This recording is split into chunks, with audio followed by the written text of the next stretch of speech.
This episode of Bussin' with the Boys, is presented by Barstool Sports. All right, we're bussin' with the boys. Let's go. There's no real, there we go. I see the excitement back there. We don't really do many like just straight in like intros. So we don't got to wait for me to be like, okay, this is Bussin' with the Boys. You do this, blah, blah, blah. Have you listened to us? I love the pod. Dude, let's go. Hey, boys, there we go. Some energy. The Delaney one was the one that got me hooked. So that was our first one. That was just that dude. Is he not like the He's best? awesome because you see him around town. Like he'll go out to dinner and have like his people and like so you see that dude out. I've seen him like at Red Door and I've seen him at like on the east side. Was that Ernest? Is that Ernest? We got Ernest Keith. Keith. I always call him Ernest K. Call him Snow. Yeah, that's what I know. He's about to crash the pod. Ernest K. Smith. But this is going to be a great pod. We got Ryan Hurd. We got Ernest about to crash. We got country music all over the place. You have something coming out soon, don't you? Yeah, man. I have an EP coming out on Friday. So that's I don't know what, I am lost on dates and days, but yeah, whenever this comes out, we don't know yet. 26th of June. So that's this Friday, 2 days. Now explain, this is going to be a stupid question. Explain to me what EP means. Like, why does that so differ EP from is just album? Is all right. In music, back in the day, when you were making records, you'd have like 45s and you'd have like 33s and 78s.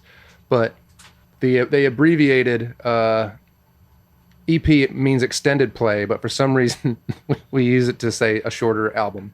So basically EP is usually like a 4, 5, 6 song record that you put out, and because it takes so much of a marketing push to put out like a full like 12 song album, and just it's really expensive to do it. A lot of times newer artists like me put out a 4 or 5 song collection just to like get new music out there and to like build a brand and to build a fan base. So but this one's different because I put out like 3 original ones, but this one is like kind of B-sides and alternate versions of songs, because when I got to Nashville, I went to college at Belmont, but I started writing songs for other people. So that's been my job here for 9 years now. And then I've, along the way, gotten a record deal and started like pushing my own music out at the same time. But this EP that comes out on Friday is songs that I've written for other people with my voice on them.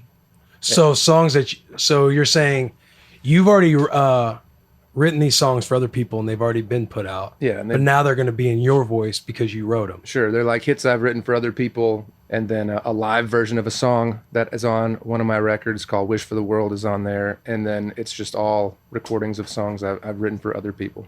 So we'll back up to you said 9 years ago, you started writing in Nashville. So when you're writing songs for other people and then you start getting your own gigs, how are you implementing yourself as you're writing songs for other people? And like, oh, this is killer. Are you kind of like, hey, could I sing it maybe? I don't know, man. It's so hard to get your song recorded by somebody else that you sort of, when it happens, it's just a massive victory. So I look at what I do in Nashville. It's like 2 different shoes. It's like I got a right foot and a left foot, and I can't really imagine doing one without the other, because like a lot of people have found out about me as an artist because of the songs I've written for other people.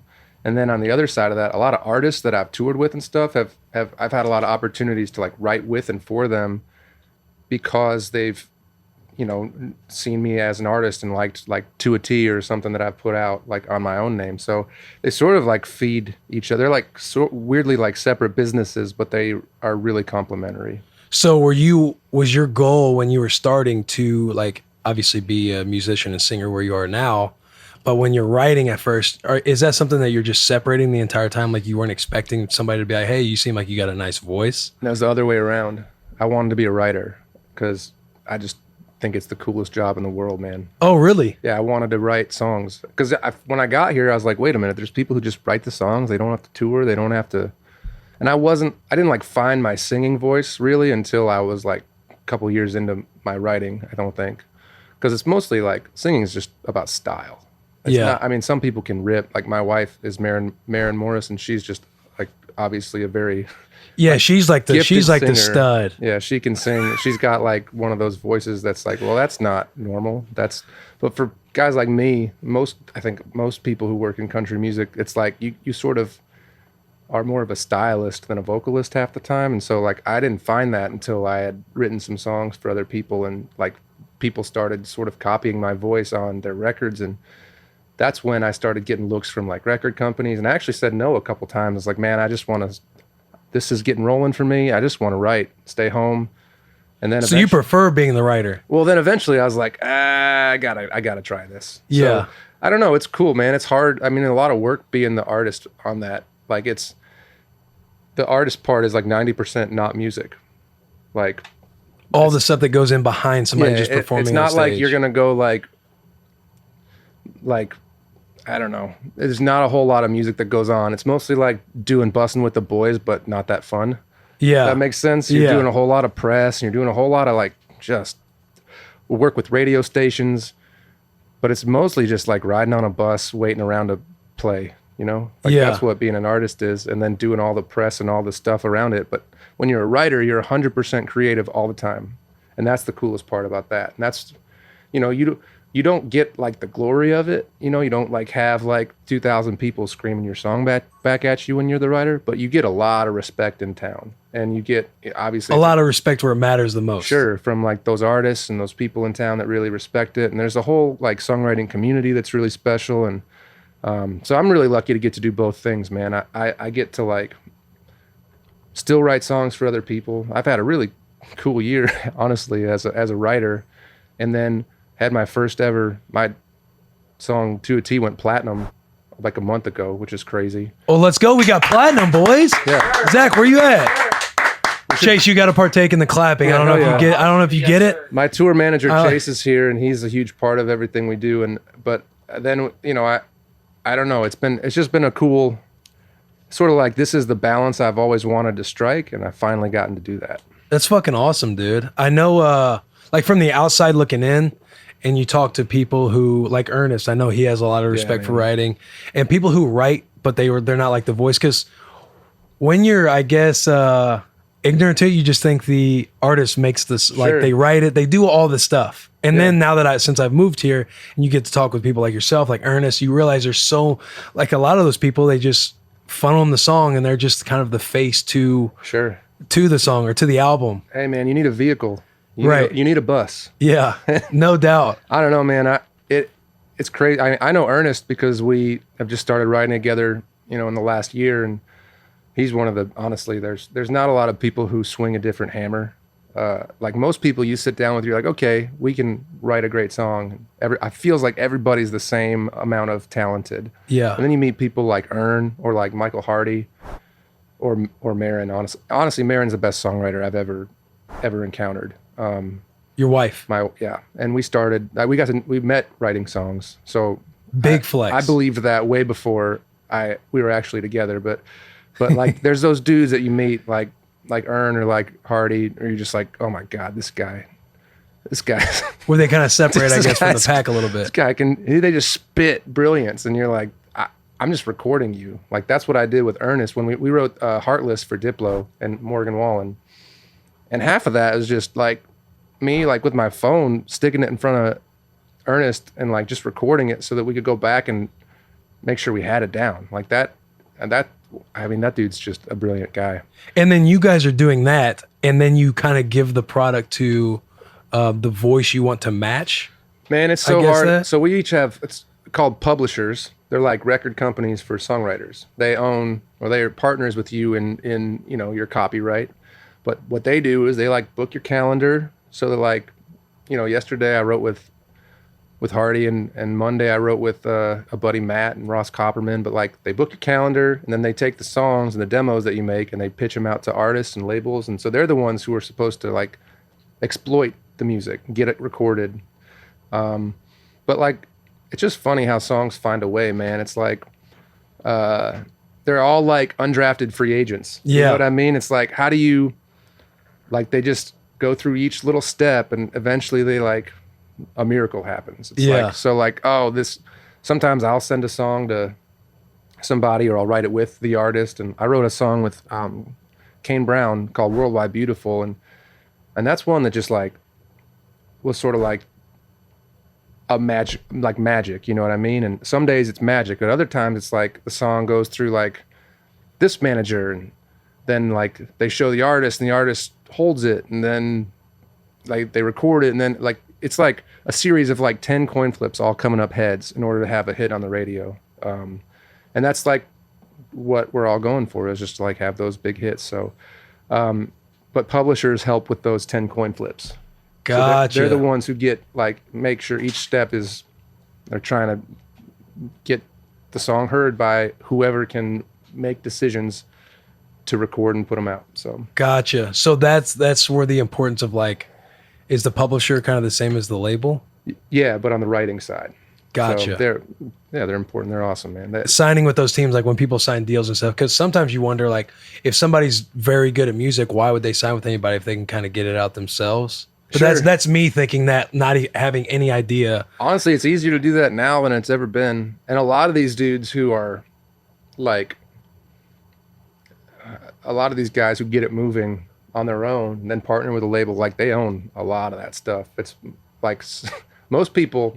The label owns a lot of that No, stuff? the artists will like do like a joint venture with the label. So like it's kind of swinging back like in favor of the artists now in a cool way, because of the way people listen to music now, because of the internet, because of.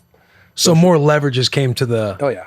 Definitely. Okay, that's good. So man, it's a cool time to make music, and especially in Nashville. Like everybody, it feels like everybody wants a piece of what we're doing, and that's really cool. I mean, Maren did The Middle with Zed. Diplo made a country record. It feels like every country artist is getting like a pop artist to like feature on their big hits. Like Gabby Barrett just had Charlie Puth on hers. So it feels like Nashville's like in a really great spot as a genre. And you know, you could always have all these people who like love or don't love what's happening on Music Row. I'm like a head down guy. Like I just put my head down and keep doing my thing, and don't like read too much about like what's country and what's not. But I do think that we're in a really cool spot as a genre and as a creative city, because this is the best music town in the world. Like, Oh, bar none. it's not even close to me as far as like the songwriting community, the proximity that everybody has, and just like the overall talent. It's amazing how much great music is made here. Whether it is released or not. Do you feel like you have much of like, you know how everybody argues like, oh, this is more country than that, and like the old days and the new stuff. I'm not Sturgill, and I know it, and that's okay with me. And there's going to be those dudes who just want to listen to that stuff, and that's great. And it's not like I think that's absolutely country music. Obviously, probably more traditional country music than what we do, but Yeah. It's just so funny the way that the internet works. It's just all these like genre lines have blended Yeah. so much, and I don't know. I'm not that worried about that conversation anymore. Yeah. Yeah. I would that's- love to make like a really like a much more traditional country record at some point, but I've sort of gone down this lane now where I've sort of created a sound, and it's created a fan base, and I really have enjoyed that part of it. Yeah. And it's not super traditional country at all. So I'm not going to be that guy. I'm not going to win that one. Yeah, and I no, know I it, feel and I'm you. fine with it. What do you enjoy doing more? Writing or touring and kind of doing the whole musician thing? I don't know. Writing is great until you get burnt. And so the fun part about being like doing both is that I very rarely get like burnt out on writing. Because when you feel like you're starting to get burned, Just you don't kind of do it as much as I Yeah. used to. It used to be like when you get going, you're writing like 5 or 6 songs a week, and you run out of ideas and sort of it feels like work a little bit more. like But, you're trying to force it. Right now, I'm writing like 2 or 3 a week, and I feel like I hit the bullseye a little bit more. Yeah. Just because of my mind is fresh, and I usually have ideas, and I'm only writing with people that I love. Because I'm not trying out a whole bunch of new stuff. It's just a cool thing to like I feel like I'm in my prime a little bit. Yeah. Like as a creative person, and I don't know. It's been cool to like get into that spot, but I miss touring, man. I miss the people the most. I don't miss airplanes, but I miss like my bus. Yeah. We have a cool crew, and I miss my boys, and I miss like obviously like we have a really cool road situation, and it's like we have like a mixed bus. We have girls and guys on it. Everybody's working, and it's always a really like great mood. And we did like my headline tour the last 2 weeks got canceled because of this shit, but I miss that, man. I miss electric guitars. I miss my people though. That's what I miss. When do you get to go on the road next, or do you know? I'm supposed to play Labor Day weekend. Chase, what the hell? We'll see. Where are we going? Man. Chase is just waiting for the same thing I'm waiting on. That's exactly right. Waiting for somebody to go. You just set it up whenever you get the green light. Exactly. Okay. Yeah, Chase is a tour manager, so anything that has to do with moving me from point A to point B is Chase's job. He doesn't set up point A and B. No, that's booking agents do that. So learning. I have an agent at William Morris who books all of my live performances, the shows, and then you have a manager who's sort of like the COO of what you're doing. Yeah. And then there's just so many people involved. You have a record company, agent, manager, what else? Tour manager. Is it dumb to assume that you and your wife, you guys have kind of the same team? Or do you guys Actually, have the we same do. team? We have the same managers. Okay. And so you guys kind of work with like a lot of the same people. We do. Yeah. Okay. And our bands are really close. Like they all work really closely together. We've toured together quite a bit, played a lot of the same festivals. And we were going to tour this year. I was going to open a handful of her like headline shows. Cause we just had a baby. And so that's kind of, I don't know. I didn't really want to be away from him all that much. And she obviously wants me out. You got a boy, right? What's his name? His name is Hayes. Hayes Andrew. Dude, shout out Hayes Andrew. When was he born? March 23rd of this year. So he's a COVID baby. He's man. Pandemic. He was born in the pandemic. Yeah. He has no clue. It was like the first week that they had like shut the hospitals down. It was crazy. And no visitors. Just me. And like some people start like other places, not here, but like you were hearing stories about like that like dads not being able to go because of this stuff. Like, I don't know, maybe that happened, maybe it didn't, but we were terrified. And, but no visitors, which actually, looking back, like that's okay. Like it was just kind of cool to like be us. You guys get to have your moment. And then like my parents and her parents came over like when we got home. But yeah, it was terrifying, man. You got like doctors wearing like face shields and shit, and like, oh my god, this is not knowing how serious it is at first. A baby. Yeah. That's it. But it's been cool, man. Different. Like we've been like really, I don't know. I feel like when you do what we do, we don't ever have to grow up. And so now it's like we still have that lifestyle, but you have to, there's this one little thing you have to be responsible for every day. So it's a little bit different, but we're figuring it out, man. The cool part about not being able to tour is we get to be home for a second. And I would have missed some stuff that I'm glad that I had time at home for. Like I would have missed just like little things, man. You like wake up in the morning and you see him and he's like, oh my God, he's bigger. Yeah. And I can't imagine, like, I would have had to do, I think 3 weekends now away from them. And I can't imagine, like, coming back after one of those weekends and being like, oh my God, like, he grew. So now I see him every day. And eventually that's not going to be the case. And we're going to have to go back to life as we need it to be. But right now it's cool to be home. So. Now, say you and your wife, you guys tour together. Will the baby, like, tour with you guys? Yeah. So, Maren has a bus that is like outfitted for a baby. So it's like we have like our apartment in the back, and then there's like a bunk that has a crib in it and a baby monitor and a noise machine, and then like we have somebody who like stays next to him in the bunk across from him because we have to have help out there just because there's so much stuff going on. And he goes to bed at 7:00, and rock shows don't start till 9. So we have some help out there. And then, yeah, man, there's some other stuff that she got, just that's baby specific. But yeah, we have a bus that.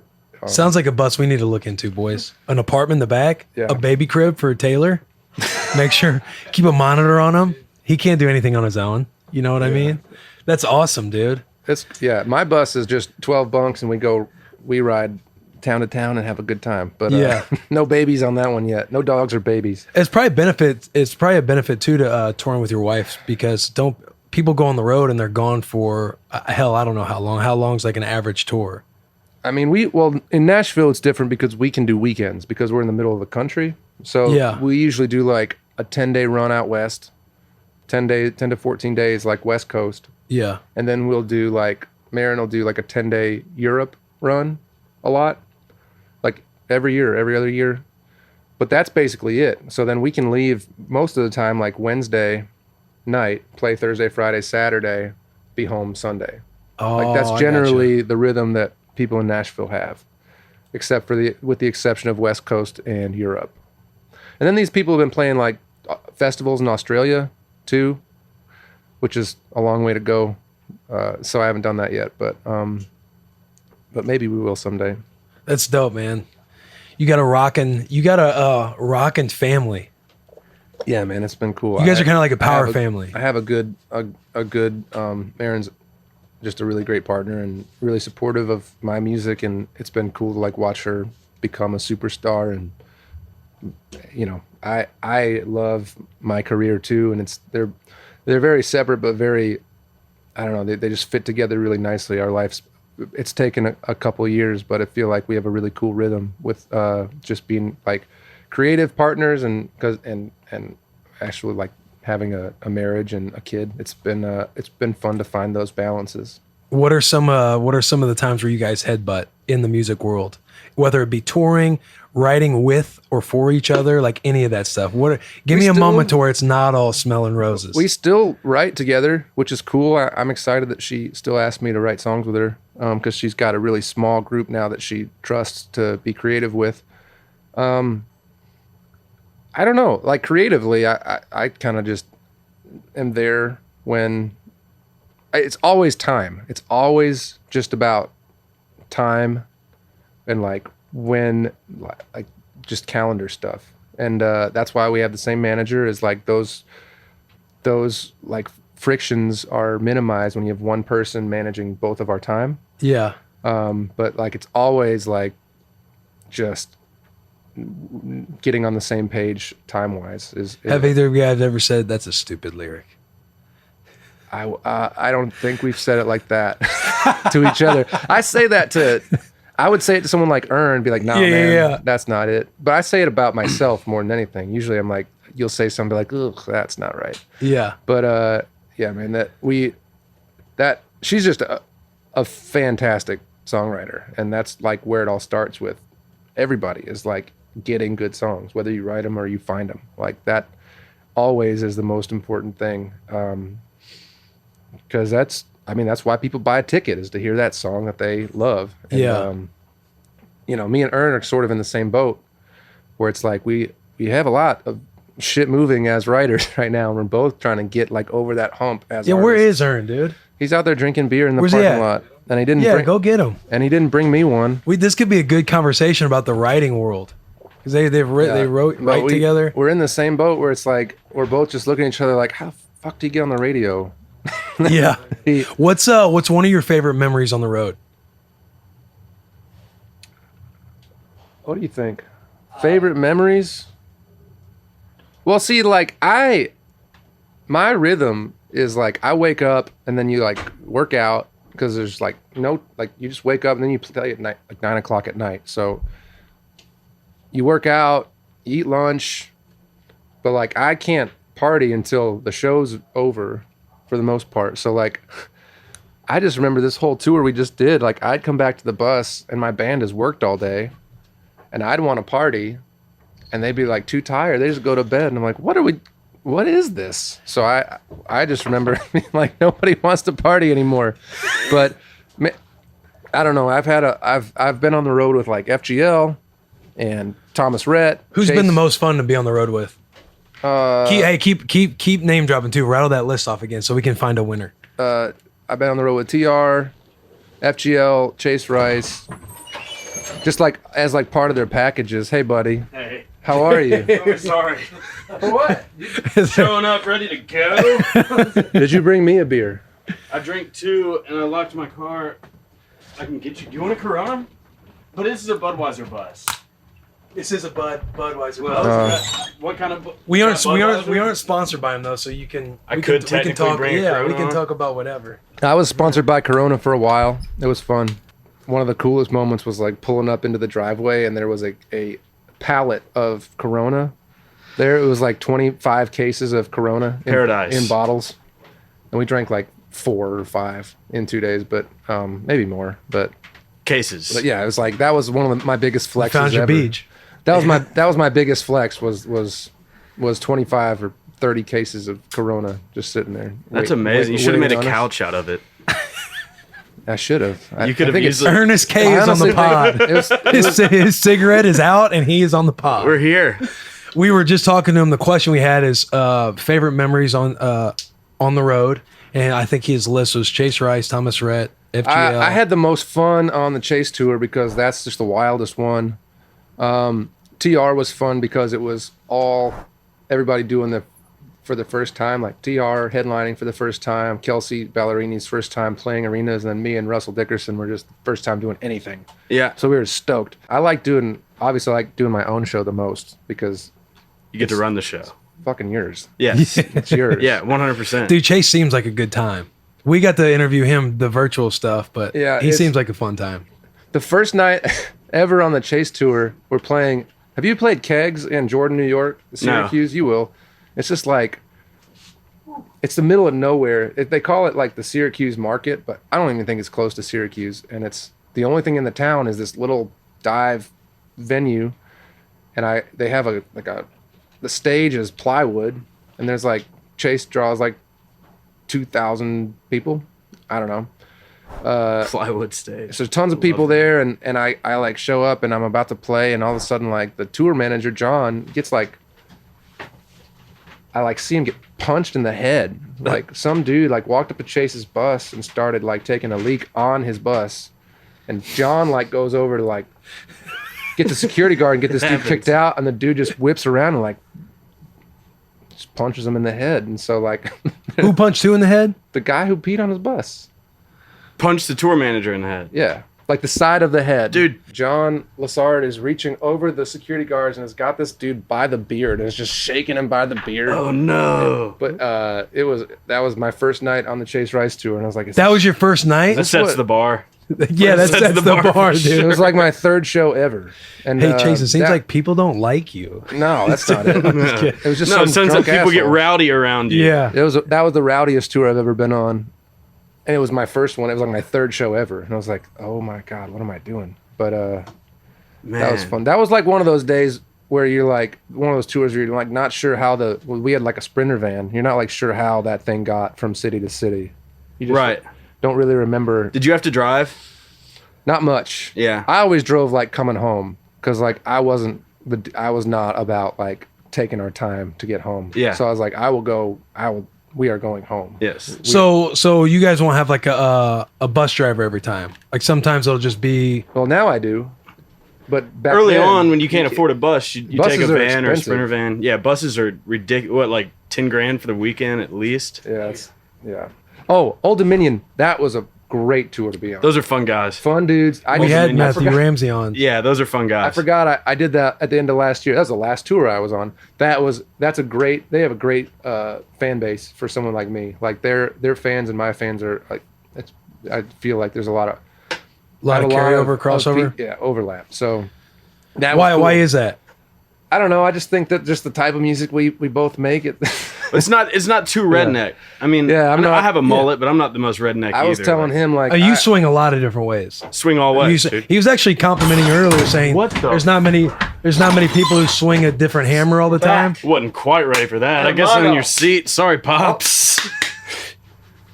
Do I need to get up or I'm Taylor. Nice to meet you. Nice to meet you as well. Kinda- Please, my tardiness. kind of glued to my seat? So sorry. You're good. Okay. Do you want to share this microphone? Yeah, we'll share that thing. Similar, we were talking about it yesterday with like sports and everything else. You have like 90% of the league is kind of the same, and then there's some unicorns. Actually, I was telling one's sitting him over there right you now. You are too. Well, I mean, Taylor Ernest is. definitely probably more talented than I am as an individual. Oh, now hold on. Now let's In the football lane compared to there's in the music writers- lane, okay, he There's was giving you that songwriters credit. who are Hell yeah, thank you. You meet with songwriters, and they're all kind of the same amount of talent, and then you get in the room with guys like Michael and Ern, and you're like, oh my god, this guy's. I would never say this to your face. Well, don't. Like, Yeah, say it to his face. but like this guy's hands down more talented than everybody else. It's like the guys that can just like spit out a second verse in like 1 second, and you're like, oh, that's it, and we don't have to change anything. Like, not a lot of people can just like. Actually, there's not even a lot of people I think that can write lyrics. To be honest, I think that Wow. like I don't mean that in a bad way. In a world full of songwriters, that's pretty heavy. I think that's the most challenging thing for most people. And then like when you meet people who are it comes like very effortless, like you or Michael, it's like damn, that's the cool, special thing. Eric Pasley, you guys know who Eric Pasley is? He's great. He's another dude like that you might not think of. That's like, it's just effortless. So that was my compliment for you earlier. Well, thank you. Damn, glad I got to hear that. Yeah, I will you- never give you another one. That's fine. No, that'll hold me over. That'll You tide guys me seem over. like you're in similar lanes where you started out and kind of writing and you're known and well respected for all the writing, and now you're both kind of touring and doing your music thing. Yeah. We were talking about that earlier about how he kind of got into music. Dude, why is my... I'm Gosh rude. damn it, Ern. 2 days in a row. Answer it. I can't answer that. Who's that? Wiz Khalifa? Oh, that wasn't Wiz Yeah, Khalifa. Wiz Khalifa calling you? Oh, no. That was, Calling you about Reef? What's he calling you yeah, he's got to Taylor, how's he just gonna sit here and dance and do this and go, I can't, Who's that? I can't Oh, answer Wiz that. Khalifa You calling might get high, but you ain't smoking with the Wizzo. Every time, dude. And my mom could call. That's the ringer. Hey, to get off the Ernest bit, I want to go back to the EP thing. He was explaining what EP was. And would you say What does EP mean? It means extended play, but it's fucked up because it's extended playlist, but it's a shorter album? shorter. Yeah, it's not extended. I thought Yeah. I meant executive producer. It I thought it also meant- does. The I hear CEP, it also I think does. episode. So you can get EPs on like TV shows or songs. You Yes. get that paper, cuz. Yes, because you're the executive producer. That's what I was saying when we walked away from your podcast yesterday. I'm speaking very loudly because I don't have a mic. It's okay. No, That's no, okay. No, my friend's horrendous right now. When I was talking about EP, I want an EP on your next album, so I want to get in that thing. Do I wanna it. Be known as a songwriter. Do it. Get Derrick Henry on my project. If you want to be known as a songwriter, you got to write the songs, I think. It's right? not a songwriter. You can Exactly. dude, you can executive produce and not know anything about music. I'm People pretty- do it all the time. Just with Correct me if I'm cash. wrong, but if let's say the four of us are sitting in a room and we wrote a song right now, and I said one word that made it in that song. You don't even have to I say get a credit. word. You just get credit for it, right? Yes, dude. Yeah. If me and Ryan wrote a song right now and y'all two are Will here, and Will and Taylor. y'all, it is Will and Taylor because y'all are in the You room. would get- Actually, it's a 1, 2, 3, 4, 5, 6. We don't have to 7. give them credit, though. You do because You they're do in the 'cause they're room. That's what Yeah, I'm dude. saying. That's it's Nashville. incredible. I think we could argue that half of the room doesn't need credit for the song, We could argue that. but it would be literally split. You get 25, 25, 25, Yes. 25. Yes. If you do it in LA though, or New York, it's different because they would go, Hey, I'll give you 4% of mine. 25. That's what I get. but you would get, if you were in LA, they would like start arguing over like who They're wrote- keeping Really? tabs. But get that mic closer. They would argue about like who wrote what and like how much you each deserved. Yeah. And so like you would like a lot of those songs go into dispute. So nobody gets paid until the dispute is settled. Right. Because some guy's like, well, I deserve more than 4% because I moved this mic cable or something. And they hold Really? they hold up everybody's pay. In for Nashville, so you feel like long. it's different in Oh, Nashville. it's just pretty much just cut and dry. the only thing you run into in Nashville is like if somebody potential like if you are on top of somebody else's song, you might have to give them some credit. Like Brett Eldridge when he did that crazy song, he had that CeeLo Green like crazy. You make me crazy, and I kinda like it. He had literally like the hook to crazy in his song, and so he had to give credit. Those writers Relax, had to give honey. credit to all the people who wrote crazy, and I'm sure it wasn't like an equal split, but like sometimes you have to do that. But other than that, like it's just we split it all down the middle here, Yeah. or equally. Yeah. So- for So better you or like for that worse. better than LA? Oh yeah, because I mean it's just But if you wrote 95% of the song, well. and me, Will, and Ernest had our thumb up our asses the whole time, and then we're like, That's what I'm saying. If Taylor and I were just sitting here and you guys walked out like, Well, even- it's going to be a great song. Number one song, because you've had 4 or 5 number one songs. Yeah, but I would say two things to that. I would say because when we wrote Heartless, I was the dude. I walked in and he started just it fell out of him, and I just had my phone being like, no, you got to say that again, exactly like that. And you need that guy to be like Definitely need that guy. the editor, right? Sometimes. And then I'd also say that if it's truly like I did 95% of it and it was a huge hit, I'm just not going to do it again. You know, like all your people be like, we got to get this crew back together. And I'll be like, nah. No. I'm gonna do You're like, that. excuse me, but the crew's technically already together. I'm here. I'm here. That's what I would, So that stuff all figures itself out.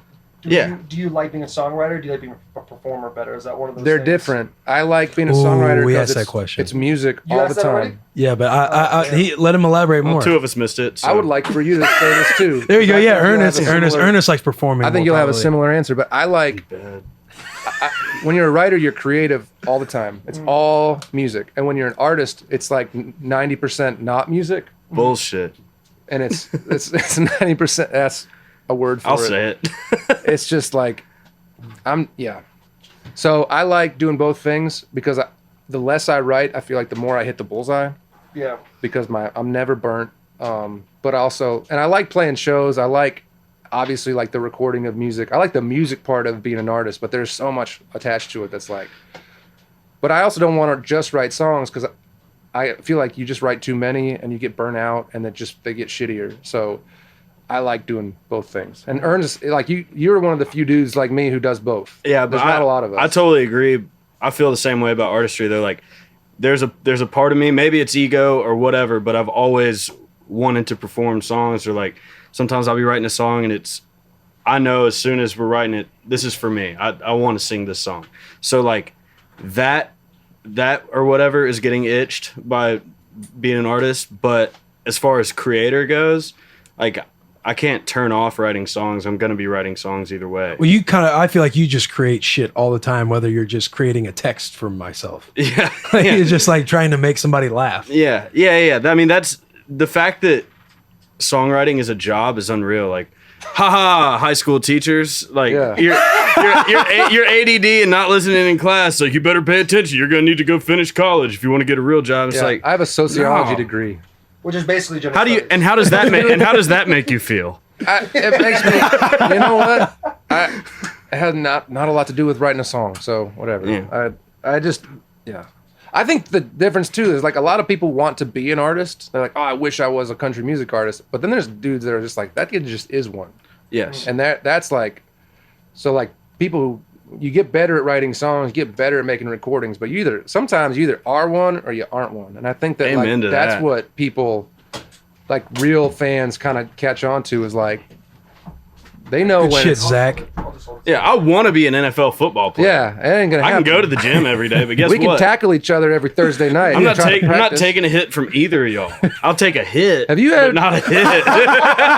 Take a hit. Have you ever had to tackle Derrick Henry? No, Yeah. Will. Yeah. Will missed a few. No, I didn't. He was fuck outta supposed here. to a few times. Hey, he was right there a couple times. Like, did you trip or something, Will? Yeah, I didn't see you go through with it. No, yeah, he's a monster. He's somebody you just drop low on in the hole. A lot of guys are very prideful and they want to see if they got it. But as you see, Derrick Henry, the majority of time. Ask Earl Thomas. Yeah, I was gonna say the majority Oh of the my God, time. dude. Earl Thomas. Did Earl Thomas He send said Derrick Earl- Henry a Father's Day card this year? Earl Thomas had a hard end. Well, actually, that was 2020. Hey, is Earl his Thomas had a mic tough on yet? 2020. Oh Real my God, tough. Zach? didn't he? Yeah. Oh, Oh. my goodness. Taylor, you're grabbing that mic. I don't know if it's on right now. Is it on or not? We can all hear on? you for sure. It is? Okay, I'll good tell you deal. what, I've been holding my tongue like since I've walked in here. By the way, I'm very sorry for being late. I don't mean that's nothing to do with you. Dude, My wife I'm is having pregnant. a great time. and we had to do Yeah, it. I told him. We just I had told him. But still, I don't want to be disrespectful. Yeah. We just had a baby. I get it.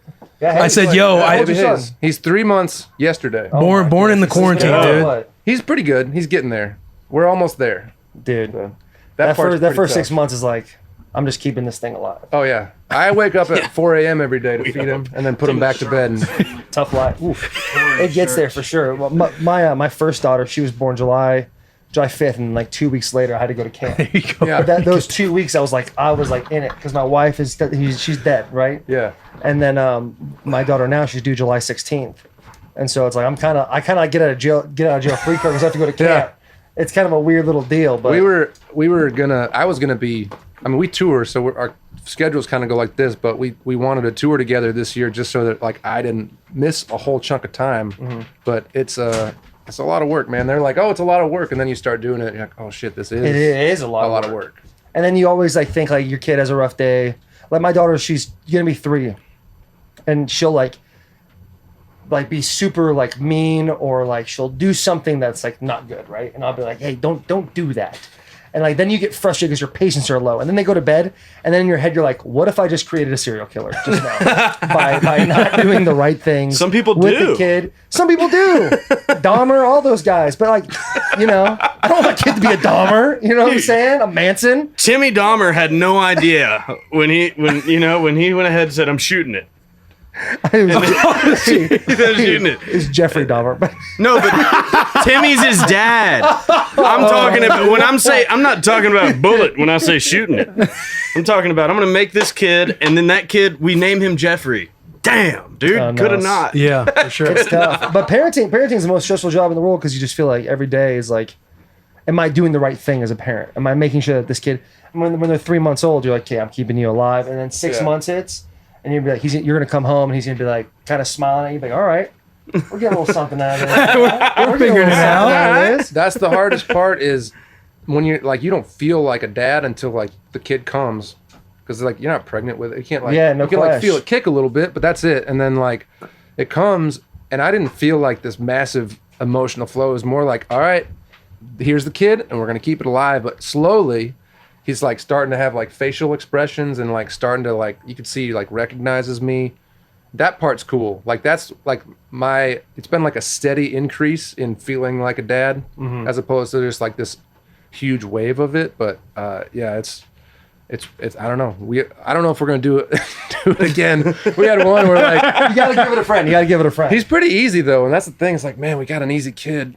Everybody tells us he's easy. Why would we potentially get a shitty one? Yeah, So- I that's tell you, I hear the second one. I hear the second ones are the handfuls. a bit of a doozy. No, I've always thought like the second one, like my wife, she was the second one, and she was like the good kid. Like Quinn, her brother, wild child, like ADD poster child, like me, like bam, bam, bam, bam, off the walls. Yeah. And then I was the first, and I was the kid that was off the walls, but my brother would sit there and just watch me. But I feel like the second kid's always like easier for whatever reason, because they're being entertained by the first one. Now having two, like then you go from like, hey, both of us, you and me, we're gonna get on this kid, we're gonna make sure this kid's not going nowhere, not doing something wrong. When you got two, it's like, hey, I'll see you tonight before we go to bed. Yeah. If you're lucky, you'll get some. And then we gotta get in that, hey, I'll be over here, you be over there. Parenting's cool as shit though. It's different. I feel like before I had kids, I didn't know if I'd ever want to have kids.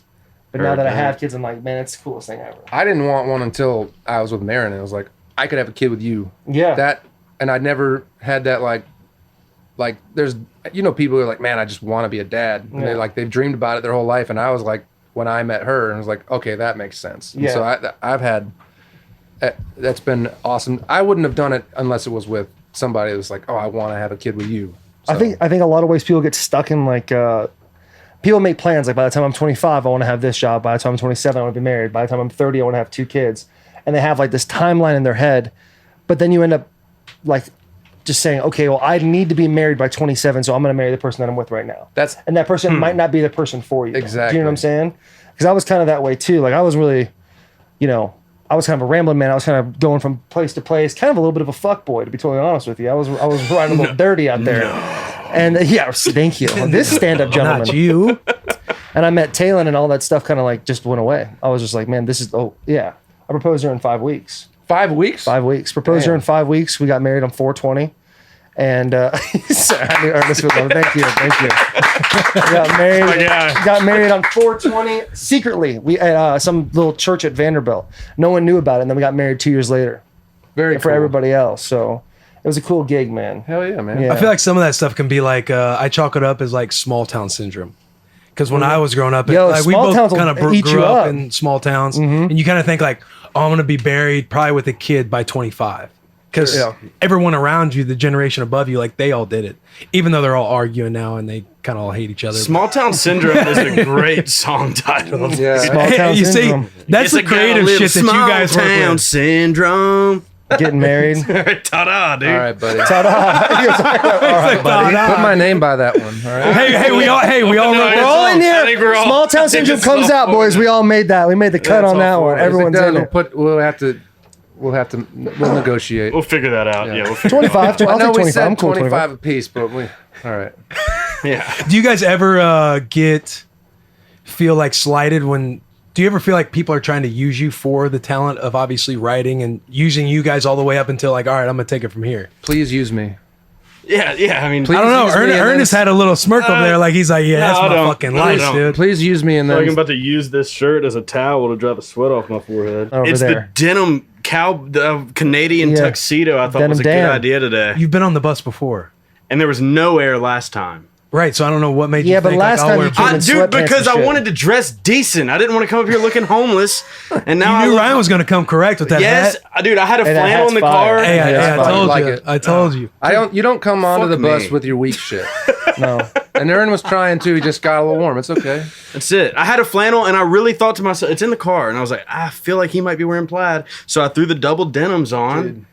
And I was right, dude. When I got You in were here, right. I was right. You Just were a right. quick side note. I know people make fun of the Canadian tuxedo. Big fan of it. I think denim on denim looks great. I agree. I don't care who knows it. Did it. Big fan of that. It's a hot one, but it looks It good. is, and I run hot too. Man, I run hot. Yeah. Do you sleep with a fan? You got a big fan when you sleep? No, my wife hates fans. Unreal. It's probably been our biggest Oh, fight that we've had. sucks, dude. Hates fans. I'm a huge fan. Guy.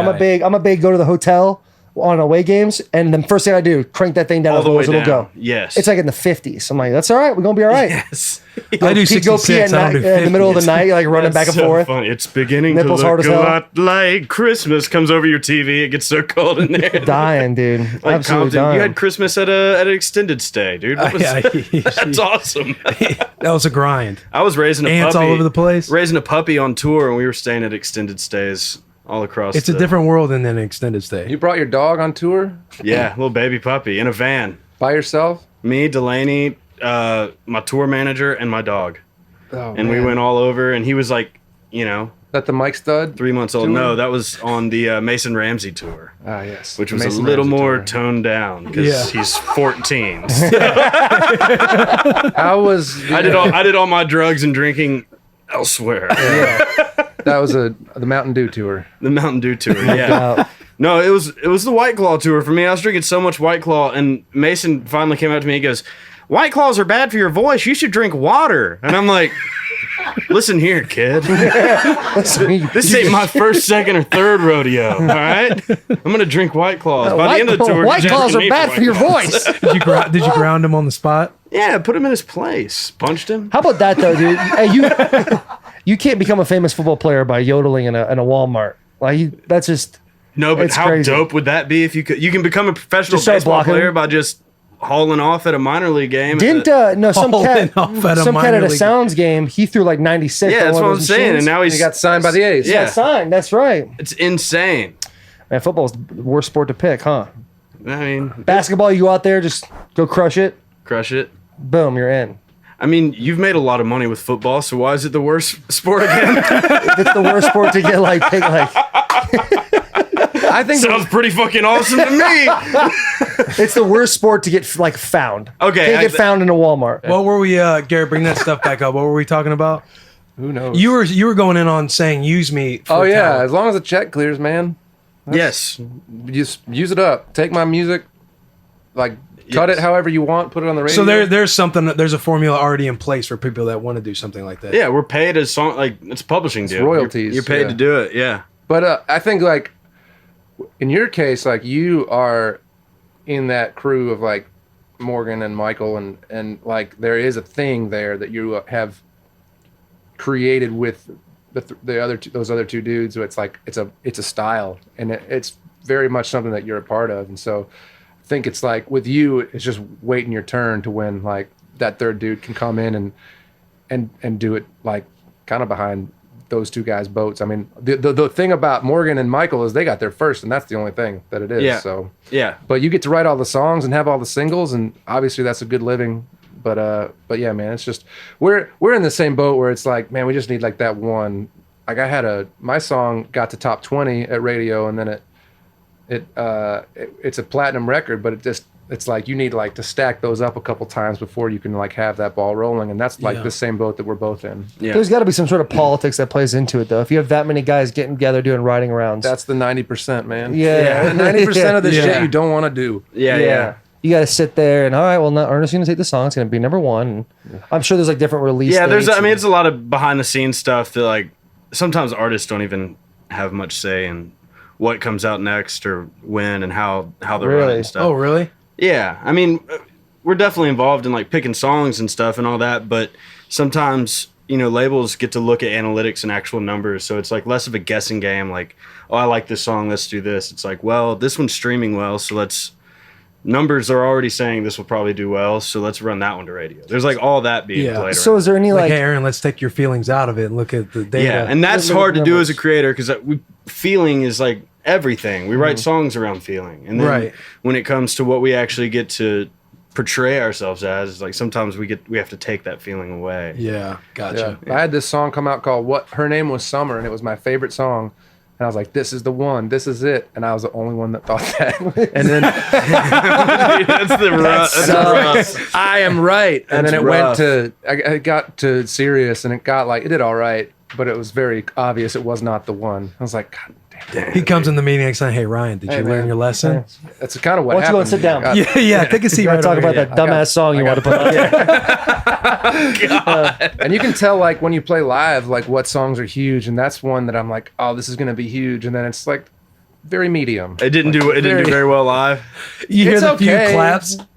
It's just in not the like crowd. the one that people are like, fuck yeah. It's not the reaction you dreamed of. Right, Yeah. Like that scene in Queen where the guy starts to sing and then the whole crowd starts singing dude. behind him. He just stops sits there, lets it happen. and lets the whole thing kind of. That's like the thing you dream about as like an athlete, because athletes want to be singers, songwriters, actors. They want to be what they're not. Everybody wants to be what they're not. Yeah.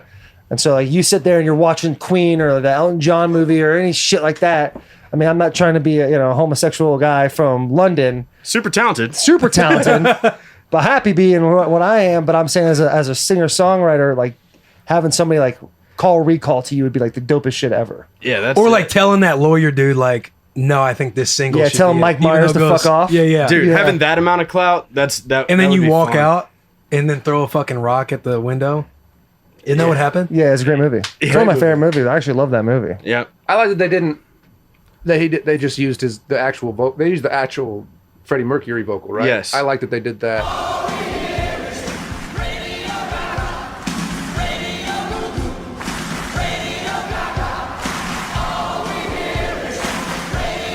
Yes. You can't fake that. You can't. The one movie that I thought was really good, the music movie, was Walk the Line. Yeah. With Joaquin Phoenix. Walk Yeah. Hard. Yeah, Joaquin Phoenix, I don't know. But yeah, Walk Hard. Wait, you don't want no part of this shit, do Underrated. you? I don't want to get addicted to it. It's not addictive. I think I'd like to try me some of that cocaine. Sounds kind of expensive. It's the least It's the expensive least drug there is. And not once did you pay for drugs. Dude, yes. Once. Walk Hard was best, but Joaquin did a pretty good Johnny Cash. I was okay with Joaquin's voice in that. He had my favorite ever acceptance at the Oscars when he used his time to decree milk. Feel entitled to artificially inseminate a cow, and when she gives birth, we steal her baby, even though her cries of anguish are unmistakable.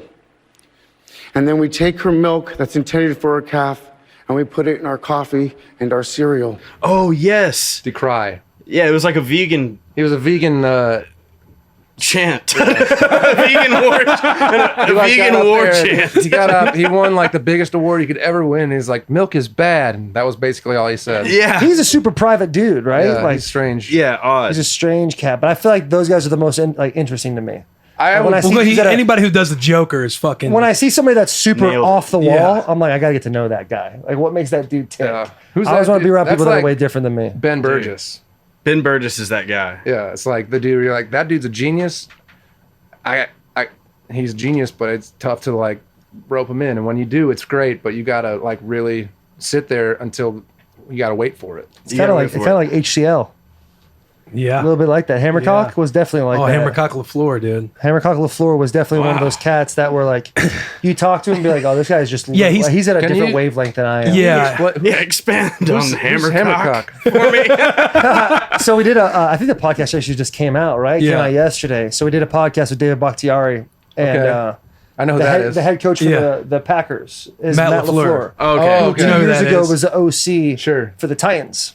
Hammercock. Hammercock. Hammercock Well, Lafleur. he's got that appeal, that vibe of when you look up reality porn and you see like the unsuspecting guy. It's like, well, I didn't study this week, and then the big bosomed MILF comes in with the ruler, and you didn't study. And look at him. He's a good handsome looking cat. great teeth, got an absolute piece on him. You feel like when you're talking to him and telling him a story, he's like kind of smiling like that, but he's thinking about something else that has to do with ball. He's thinking about how He's thinking about the he's next so outside smart. zone he can run. I can see that guy delivering a pizza.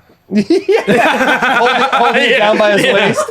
Extra sausage on this one, dude. See that guy. LaFleur's he's got a great porn look, man. He's got if football doesn't work out for him, which it looks like it is. They went to the NFC Championship, right? Yeah. Made to the NFC Championship. He's got Aaron Rodgers. He should do He has both. Jordan though. Love now, An too. active NFL Yeah, what do you coach think about also that? doing porn. I don't know. I don't play football, Sign but me it made up. me Exactly. laugh. It was like, We're the windbreaker. If I was Aaron Rodgers, I'd be hot about that. he was dude. apparently. Oh, man. Dude, I'm a huge Michigan fan. Are you? You're from Kalamazoo, right? from Kalamazoo. I don't know if you're a Bronco guy or whatever. Yeah, but I mean, you're not only a Bronco guy, but Yeah. I'm a big Michigan fan. You guys were on the last team to beat Ohio State. So yeah, thank you very much. Thank you for Appreciate doing that. Don't be afraid to clap, boys. Appreciate it. Yeah, 1-3 against Ohio State. Yeah. Vrabel. Fuck Ohio Vrabel, State, 1-3 dude. versus Ohio State. that's a big deal. That's like a big fucking So deal. this boy's my hero, and Taylor's your hero? well, he beat Ohio State. So, Okay, he's Not all probably your heroes wear hero. capes, Will. yeah, and we and then Sugar Bowl win, right? Yeah, won the Sugar Bowl. We Yeah. went. I think that was the only actually good year we had, because from 09 to 13, that's when I was at Michigan. Was really a very dark time. Weird. Very weird. Rich Rodriguez came from West Virginia. You really brought him down. He did not have a good night's sleep, I think, the whole time he was there. No, it was tough. Yeah, it was tough for him. And then Brady Hoke came in, who everybody wanted Harbaugh, but settled for Hoke. And it just didn't work out with Hoke either. But that Sugar Bowl win was really cool against Virginia Tech. Yeah. It's like triple overtime. Brendan Gibbons with the kick. Yes. Did you ever see his man. interview? I don't remember it, but I watched the game. He did watched an every game. interview after the game, and they like iced him twice. And That's exactly he made right. the kicks. Yeah. And they're like, "What were you thinking about?" And he was like, "I was just thinking about brunette girls on the beach." Oh my That's god! Really? dude. He's like, "Yeah, coach tells me whenever I'm getting iced, just to think about girls on the beach, I'll never miss a Oh, kick." yeah. That was great. And he kicked that thing right to the That's uprights, dude. I awesome. love Brendan Gibbons. I feel dude. like everything kind of changed for Michigan when you guys lost to Appalachian State. But that was before I was there. That was 2008. That was I Jake, know. I feel like that it was just Jake put some Long's bad last juju year. That was in the air. That was right. So like, it all went weird that year. Remember when Michigan Ohio State was 1-2? It was Chad Henne, Mike Hart. Yeah, Yeah. And they lost by, was it 2? it's like To, like, 2007, Troy right? Smith. To Yeah. Troy Smith and Maurice Claret. Yeah, and then we won, or Michigan. I was on the team. No, fuck yeah, you were there. Then like they beat them with Denard, and then that was it. And they've just gotten their ass beat ever since, and it's been really disappointing. Well, there was one game after I left that was pretty close. It was that 4th and inches. Yeah. And they didn't get it, but they gave it to him. That was bullshit. Absolute bullshit. You know, and Wilton, everybody's like, "Oh, it didn't matter because they got the ball back." Big But Wilton Michigan guy. Spate dropped the ball on the goal line, and whatever. Well, Shea Patterson. Our helmets are cool. Yeah, and we're sponsored by Jordan. We should definitely go there. I've actually talking to Portnoy about this when we were in Miami. Is Michigan's just it hurts to say it because I went there. You're a fan, but very irrelevant at this time. Yeah. I don't know what you need to do because you have the Jordan sponsorship. You have the history and tradition at Michigan's unbelievable. The uniforms are iconic. I don't know what they have to do to kind of catch up with Ohio State. 'Cause They need Ohio to State's drop running the Big Ten. the academic requirements a little bit. Well, your boy got in there, and I'll tell you what, it wasn't good. Like I was 2.7 sure. with the sliding scale. My ACT was stupid good, but I got in, and so they're not quite like Vanderbilt, where Vanderbilt you literally have to be able to get in school to play there. That's a death penalty in its own. Were you a good test taker? What's that? Good test taker in No, school? I was kind of what you were alluding to about the ADD, pay attention to school guy. Yeah. I got to Michigan, and I joked with you about the sociology because I was a general studies major. But I got there, and they're like, "Well, so what do you want to do after college?" I was like, "Well, I'm going to go to the NFL." Yeah. They're like, "Well, I was Play some 254 football. pounds." Yeah, and they're like, "Well, statistically," and I told the story too many times on the podcast, but I definitely was like, that was my fucking move. And so I was a king of a 2.0 at Michigan, the absolute king of it. He said the king of the 2.0. I graduated with a 1.9 high school. I never got out of college. So You played 1 year in baseball in college, though, didn't you? yeah, but I never got out. I just quit after one. Yeah. But I got there. I mean, thank God for Christian schools because they're accepting the dumbass kid with a 1.9 GPA, saying, "You know what? You got an arm on you. Let's sign him up." The Lord needs you. here. Yeah. Throw Yeah. in The this Lord needs baseball. you here. Yeah, the Lord Grades was don't like, matter. kind of change our mind. They kind of talked with the other two, and we changed our mind. You catch a lot of Michigan games still? Yeah, we went to Notre Dame this year. how Actually, it's cool. fun now because we can take my bus up there. Yeah. And we go and Flex. just wake up back home. So Super easy drive too. Not far at all from here. no, not at all. Are you talking about the apartment bus? Well, my bus has the 12 bunks. Gotcha, So gotcha, you just gotcha. throw everybody in You there. should hear about this apartment bus they got. My I'll tell you wife's what, I'll listen to the podcast. My wife has a Obviously. really sweet bus that has a baby crate in it. Really? And our apartment's in the back, but yeah, it's Oh, that's sick. He was asking how do you take a baby on the road? It's like, well, we have a bus that's like set up. It's like Yeah. monitors and white noise machines and Yeah, Will. yeah. Just Built drive- on the bus. Yeah, you just drive the bus and then the baby's back. Yeah, did you there. hear him? Our apartment's in the back of the bus. I was like, That's oh, that's we need to badass. look into a bus Yeah. like that. We got a great bus. This is fine. Yeah, This is a great bus. This is a cooler bus than that. I would tour in this is bus. This bus is about as cool as it gets. It's about $77,000 to get this thing running. The Oh. floor under us. You got to put it on a different chassis. different. Yeah, put a That's different why. chassis. The I floor see. is so. Parts are there's obsolete. no driver's seat. There's literally no driver's seat. You could There's just no risk brakes. it. Risk it Just for put the a biscuit. dude, nail a lawn chair down to the floorboard. Okay, engine doesn't work. Driver seat. Engine doesn't work. Yeah. Steal an engine. Yeah. And, Okay. and then like parts were obsolete for this model. Why don't you 74 crowd- Bluebirds you for some could- reason are not like big in fashion. Not You anymore. could crowdsource it. Kickstarter. Could do a Kickstarter. We could. I'll tell you what. When that You just buy another that, bus that for song less than comes out that you and Will started, $77,000. we'll take You the get a money lot of from that. Take money, backlash there. put it 'cause right people into the talk about bus. What we do. Good with me. Like, oh, can't Taylor just pay this or that? Like, you run a risk right there trying to do a Kickstarter. It's true. Oh, for Taylor? Or like crowdfunding. Yeah. Fuck it, I'll do it. I'll make a GoFundMe like- for me and a Kickstarter for the bus. I feel like that sentence has come out of your mouth Like, hey, quite a two bit. NFL guys are doubt, asking too many for money. times. That's a good point. Yeah. I'm sorry. Yeah. Yeah, we run into that too. Not to the same level, but yeah. No Yeah. one's like, hey, I don't crowdfund my record at this point. It's like you're on RCA Records. You can't. Yeah, you can't. That's a bad look for RCA. Well, it's a worse look for RCA. Yeah. It's Huh? true. You want me? RCA is. Who's RCA? That's my record company. So he's on Big Loud Records. Big Loud. I'm Big on, Loud. I Yeah, was there baby. yesterday with old Ernest. Yes, sir. I'm on RCA Records, which is like Elvis and Classic. Beyonce. And So you guys are competitors. no. Well, it sounds like after you pulled out Elvis and Beyonce, it's not even fucking. Yeah. You know, We had Elvis and Beyonce. names and it like doesn't fucking matter who else. Elvis, We got them. Beyonce. He's setting the standard. We got Yeah. Elvis, But no, Beyonce. RCA is like one of the OG record labels. No, a record company's like, hey, where do you bank? That's like Yeah. all it is. Like Yeah. I would bank at SunTrust. I bank at Pinnacle. Well, it's like we're not competing because So we use a Nashville, different if you bank. could say. Yeah, I know, Yeah. right?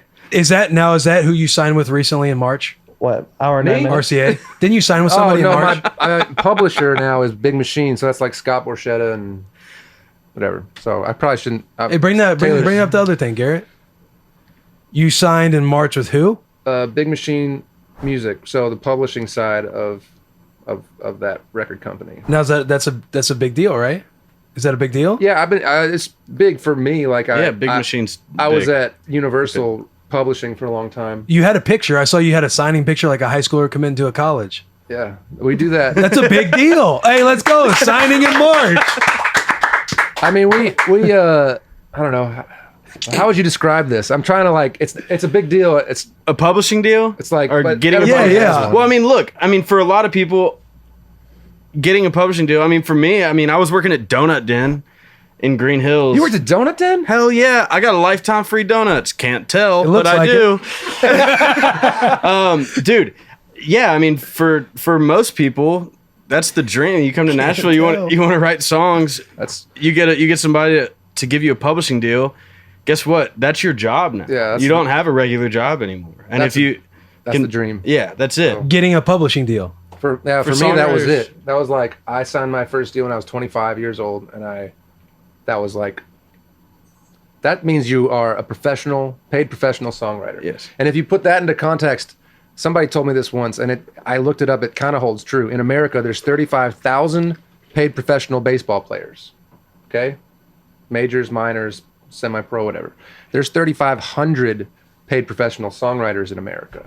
People who It's make a crazy. living as not artists, but guys like me and Ernest and girls who write songs for other people. Like that's their job, is just the writing of the music. there's 3,500 people in America that do that job. And maybe somebody can update me, because that was like 5 years ago. Somebody told me that. And they're just obviously. You need to start leveraging the NFL numbers because we're smaller than the baseball numbers. We're like 20. I think we're like, It's like there's 22 2,000 or 2,200. 2,200. Sure. 2,200 NFL players, and like right now there's a lot more because you have a bigger roster. You have 90-man rosters You have right now. 53-man roster times 32.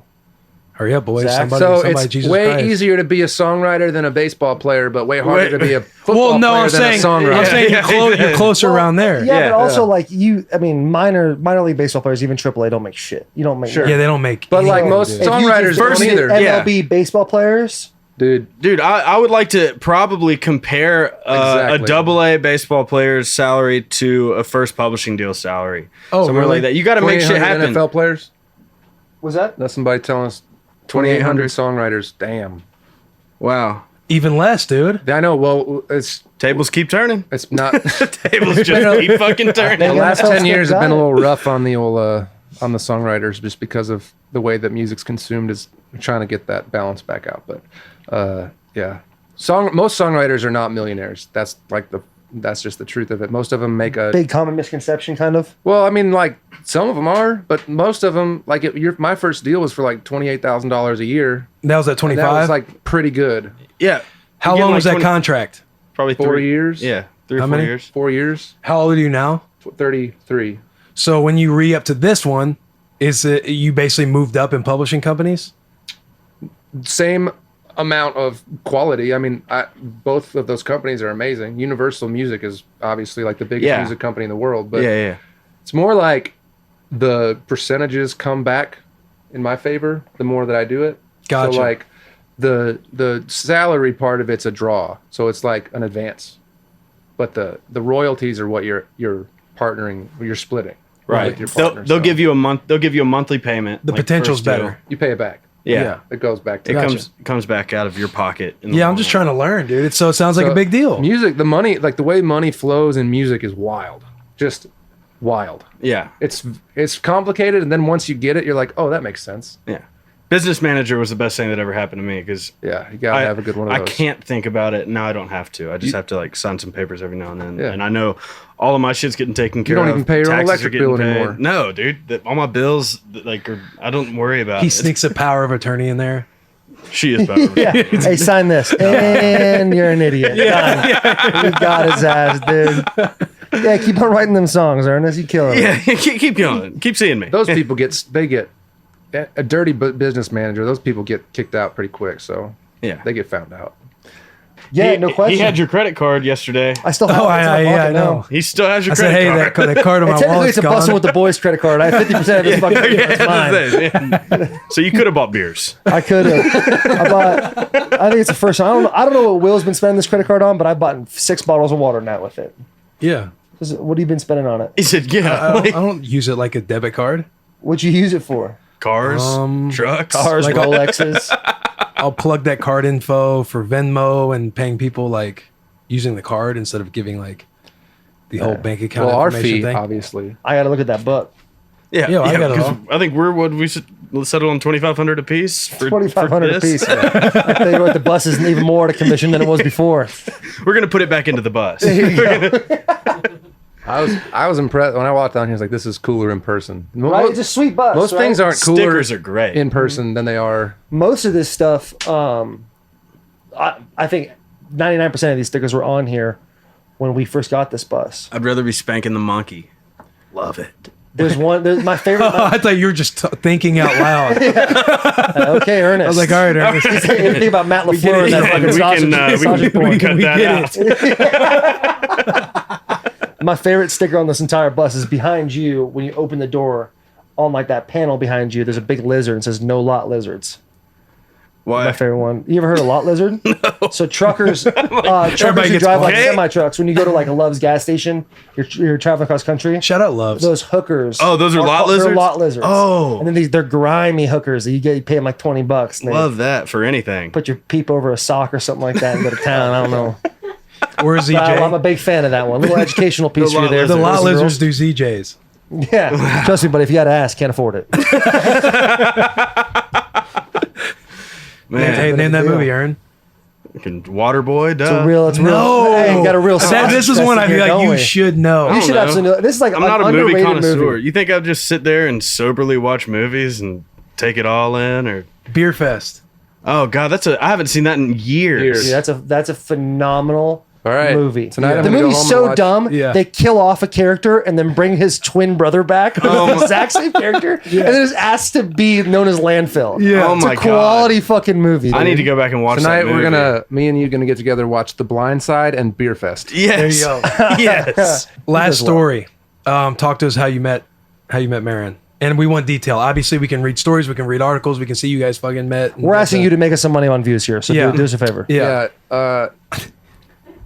We met writing songs, and so like she moved to town to be a songwriter, not an artist, and we started writing like every week or two, and had like a creative relationship first, and eventually became something different. But like we wrote songs for, like Tim McGraw and Brothers Osborne, and she was a writer, and then all of a sudden she started like writing songs that people couldn't sing. Like she'd try to pitch them, but nobody could do it. And that's when she like started like making her own recordings again. And she's been doing this since she was 11 years old, like playing in bars. And like, that's what people say. They're like, oh, this, like she became like, it was like fast for her. And it's like, kind of like if you take it as a whole, she's been doing it since she was 11 years old. But she's the best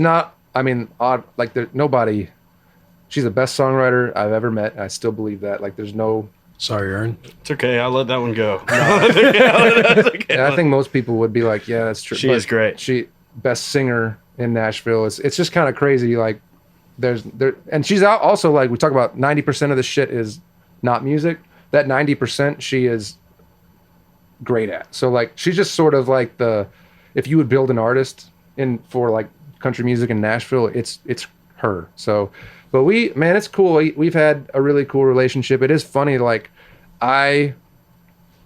you forget how famous I forget how famous she is. And so like, cause I am like a writer and I have a career as an artist, but it's not the same even in the same stratosphere as hers. So it is funny. Like I'll sometimes forget like, oh shit, she's a superstar. And I have to like kind of keep that in mind. It is like harder to like go out with her now, and like we have like a couple places we can go to dinner, but like for the most part, like she's got to kind of keep a low profile now.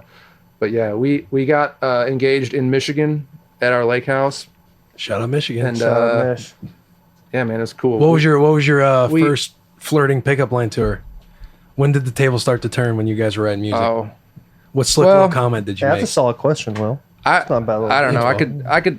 We were definitely into each other like pretty early on, but I remember we ended up we started dating, I think officially like New Year's Eve of like 5 years ago or something like that. So that was pretty cool. It was like, we're just gonna be dating now, and so that was kind of fun to like make out in front of everybody. Like, Make it Facebook official. It's the it's like, appropriate thing to and then do. like all your friends are there, like, I guess they're actually together now. So like, oh yeah. So Ryan fucking pulled it off. Yeah. By all the Yeah. friends. Attaboy. I mean, at one point, I had more going on than she did when we first, started writing, because she had just moved to Nashville, and then very quickly the script was flipped. So, which is totally okay, man. I feel like if you, I've always, I don't feel threatened ever. Or I think people have asked me that. It's like, does this ever, like, do you feel threatened by the success of your wife? It's like, fuck no, man. It's like, I have like the ultimate freedom. Hell yeah. Loving it. I don't have, like, everything I do is just like icing. Like everything, because being with somebody like that, I think that like dudes a lot of times get attracted to strong women, and then they can't handle it because they feel like for some reason it diminishes them. And I feel the exact opposite. I feel like being with a strong woman frees me up to be, like, literally do whatever I want. I don't have to worry about, like, I mean, obviously you have to worry about her, but like, I don't have to prop her up in any way. She can handle her own shit. And Yeah. I feel like that is a really cool way to have a relationship. You get to go golfing. And I with her. like watching her like pop off on the internet at people. Like, that's really fun for me. And then people either tell me like to back her up or like tell her to stop. And it's like, man, I don't need to say anything. Like, I'll come in there every once in a while when I feel like I need to say something. but for the most part, she can handle herself, and that's Yeah. cool. Yeah. And then I don't know, I've just like been proud of her the last like month because she's one of the, I think, the few country artists that's like been really vocal about like the stuff going on in our country, and just even if you don't agree with it, like, hey, she's putting herself out there in a big way, and that takes nuts. It really does, especially in our genre where you know that everybody's gonna. People have been fucking- crucified, famously crucified for yeah, having so- an opinion. Oh yeah. Yeah. Especially if you don't. That's all it is. 100% like correct. Yeah, it's just like keep politics out of it. It's like, nah, you just don't agree with her politics. Like, Yeah. Right. If she said exactly what you wanted Exactly. to hear. Yeah. Yeah. That's yeah. like the massive double standard for people who I think are. I mean, you deal with it. People tell. I mean, if you have any opinion, it's like, hey, you just go, like, just keep singing. That's all we want you to do. And it's like, I built this platform. It's mine. I can do whatever the fuck I want with it. Right. Amen. And, Or it's like, what? Okay, so what is your exact job? Oh, you're a you're Yeah, fucking. only plumbers can have an opinion, I guess. Yeah. Yeah. But Ern's actually like really outspoken too on social media, and that's No, cool for me to watch. you don't say. Ernest is not spoken about shit. I just think That man rocks a fault. mullet on a Wednesday. Like of course he's fucking. He's outspoken. it's hard to have that when your platform is smaller, and I feel the same way, and sometimes I say stuff and sometimes I don't, but and this conversation got a little took a left turn from yeah, for sure. Shout Hey, out how Maren, did- number I one. want- Left turn, no pun intended. I want details on how you and Maren got together, but like honestly, it's just like it was a creative Solid joke, I partnership got that it. became something more, and now we really do have a cool thing. That's awesome, dude. Well, I appreciate you coming on Bussin' with the Boys. Apologies for the boy being Yeah, late. I'm sorry Apologies being for late. crashing. Yeah, everybody crashing. Dude, I think it made for a good time. Coming here though. sweating like Bruce Pearl. Fucking. I love seeing you I love seeing you. every day. I love you guys. We got to play golf soon. We're neighbors. Me and Will played great. yesterday. We I did. invited you. I know. I had another golf. You know, I played He golf. golfed. Too. He golfed 18. played No, 18. I didn't have time to play 18 yesterday. Played 18. Taylor, You guys golf? you're always welcome to come play golf. You guys golf. That's fucking crazy. Hey Taylor, I we- literally did Ernest's podcast yesterday, and he was like, "I gotta go play 18 holes." I was like, "Cool, man. I'll see ya." Called Will. Hey, I did Ernest's podcast. He's like, "Yeah, man, that's great. I gotta go. I'm going to play golf." And in my head, I'm like, "Are they fucking playing together, dude? No, They playing no. without me? I don't golf. So it's would But you? here's the thing. Would you? I'd go out there and hang out with you. You seem like a good enough guy. Drink beers on a golf cart. Everybody See, yeah. everybody sucks at golf. That's the thing. Yeah, I'm not worried about sucking at things. I feel like this can go down a really weird road, but I'm very much Go ahead. I know. I just can't think wait. I golf- can't wait. golf for me I've heard is him a like- couple times. people It gets dicey. who think they've made it play golf. Gotcha. I'm 29 years old. 29 this month, actually. I'm actually still 28. And Still haven't made it. it's hard. Yeah, still haven't made it. It's hard for me. It's hard for me to go pick up a You'll go stick, see you know what, I'm saying? what Go he's swing building it. down the road. Yeah. But I never had that bug as a kid. My dad never made me go or nothing. How long have you been golfing for? Well, I grew up playing, and then I quit because I was like, I'm bored and I don't want to do this anymore. You hadn't And made it yet. hadn't made it yet, and So when now you made it. honestly, like when everything shut down, that was the only thing you could do. And I was like, I guess I'm gonna go play some Dude, golf with my brother. I love might it now? not make it because of golf. Yeah. Like, dude, I literally quarantine. I never played golf in my life. I was always a baseball player though, and I sliced the shit out of a ball from the left side with my golf swing. So I was always discouraged. Quarantine happened. My parents started playing golf out of nowhere, so I was going to meet them at McCabe and like walk 9 holes with them 2 or 3 times a week. And I just swapped over and started hitting right-handed and realized I had way more fun, and I just haven't stopped since the beginning of quarantine. I just play golf all the I time. love the camaraderie. You know what I mean? Like you invited me. great time. Yeah, and you're like, it's my brother and You hung my out with tour my brother the manager. whole time. I'm like, okay, I'm going with 3 people I've never actually even met in real life. But it was a solid time. Great Hey, time. hey, were you nervous that first tee though? That Yeah, drive in when, your hand? what gets me Couple is swings? is everyone wants to be so silent when somebody's swinging, and me, I kind of don't mind. Like, hey boys, play some music. Hey, or that Happy something. Gilmore. Come on, let's Yeah, go. yeah, man. yeah, Like, stop I'm fucking coming watching me.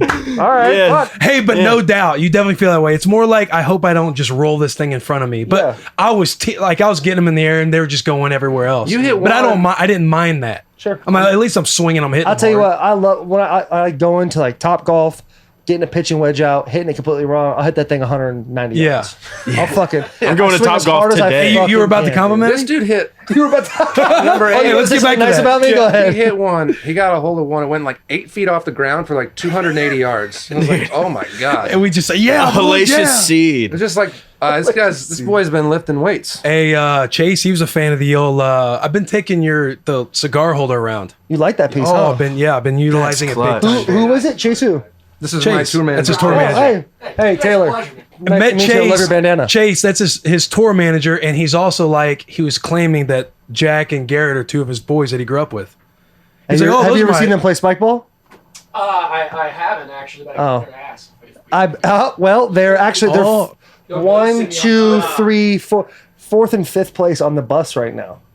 Talking shit about that spike ball. Yeah, You see yeah. Barstool tagged us in that Barstool thing? I did see Or that. I was like, little do spike they ball know thing? that we've been taking this very seriously. We've been taking spike ball serious as fuck.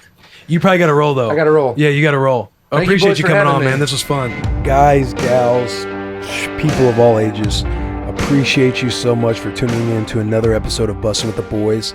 If you haven't yet, please subscribe to the episode on Apple Podcasts, Spotify, whatever platform you're on. We're on there. We have a YouTube channel, Bussin' with the Boys. We would love if you subscribe there as well.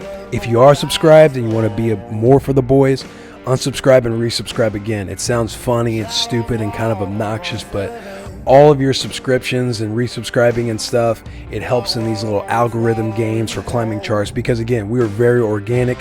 You guys, where we're at is because of you guys. So we like to keep it fucking organic and just from us, dude, us versus the world. But we really do. We really appreciate your guys' support. A few of you had questions about merchandise. You can go, our merchandise store is on barstoolsports.com. Go over to shop, and we are under the brand Bussin' with the Boys. You can find all of our gear there. We restock constantly now. If you guys have any ideas, shout us out. If you guys buy the gear, shout us out. We really do love when you guys talk back to us, add us, mention us, put us on your stories, tag us, all that fun stuff. We like grabbing that stuff and putting it on our YouTube episodes. And again, we just love it, man. We love you guys. We appreciate you so much. Keep being for the fucking boys. Keep being a wolf. The biggest of hugs and the tiniest of kisses. We love you. We appreciate you. Tune in next week for another episode of Bussin' with the Boys.